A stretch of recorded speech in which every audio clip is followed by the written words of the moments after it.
নমস্কার, আমি সাধনা। আজকের বানাবো ঝিঙের খোসার ভর্তা। ঝিঙে তো আপনারা খানই, ঝিঙের খোসার ভর্তা কি আপনারা কোনোদিন খেয়েছেন? একবার হলেও এরমভাবে বানিয়ে খেয়ে দেখুন, মুখে লেগে থাকবে, মনে হবে বারবার বানাই। প্রথমেই কচি কচি দুটো ঝিঙে আমি নিয়ে নিয়েছি। ঝিঙে কিন্তু কচি কচি নিতে হবে, পাকা ঝিঙে হলে ভালো লাগবে না। কচি ঝিঙের খোসাগুলো একটু মোটা করে আমি ছাড়িয়ে নিয়েছি। মোটা করে ছাড়িয়ে নিয়ে এবার এগুলোকে আমি একটু সেদ্ধ করে নেব। ভালো করে ধুয়ে নিয়ে আমি এটাকে সেদ্ধ করতে বসিয়ে দিয়েছি। এটা একটু জল দিয়েই সেদ্ধ করে নেব।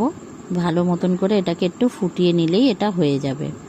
একটু নরম হয়ে গেলেই হবে। এটা নরম হয়ে গেছে, আমি এটাকে জল ঝরিয়ে ঠান্ডা করে নেব। ঠান্ডা করে নিয়ে এবার এটাকে একটা মিক্সির জারে দিয়ে দিয়েছি 7-8টা কাঁচা লঙ্কা আর 10-12টা রসুনের কোয়া দিয়ে এটাকে একটা ভালো করে মিহি পেস্ট করে নিতে হবে। ঝালটা আপনাদের স্বাদ অনুযায়ী দেবেন। এবার এদিকে গ্যাসে আমি কড়া বসিয়ে দিয়ে দিয়েছি সর্ষের তেল। এটা কিন্তু সর্ষের তেলেই বানাতে হবে, এটা রিফাইন তেলে ভালো লাগবে না। দিয়ে দিচ্ছি অল্প একটু কালো জিরে ফোড়ন আর দিয়ে দিচ্ছি কটা কাঁচা লঙ্কা। ফোড়নটাকে একটু নেড়ে চেড়ে নিয়েই সেই বেটে রাখা পেস্টটা আমি দিয়ে দিয়েছি ঝিঙের খোসার। এবার এটাকে একটু নেড়ে চেড়ে নিয়ে দিয়ে দেবো নুন আর একটু হলুদ দিয়ে ভালো করে এটাকে নেড়ে চেড়ে ভালো করে শুকনো করে নিতে হবে। এটা এখন জল জলে রয়েছে, এটা পুরো কড়া থেকে ছেড়ে দেবে, সেরকম পরিস্থিতি পর্যন্ত নাড়তে হবে। নেড়ে নেড়ে এরকম শুকনো করে নিতে হবে।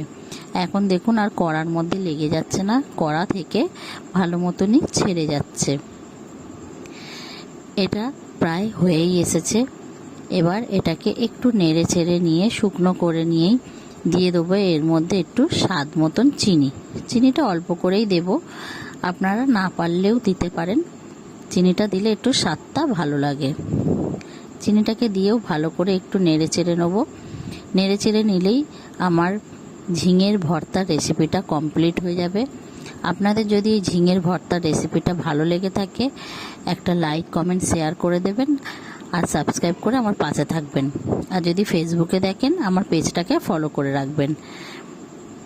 একবার হলেও এটা বানাবেন।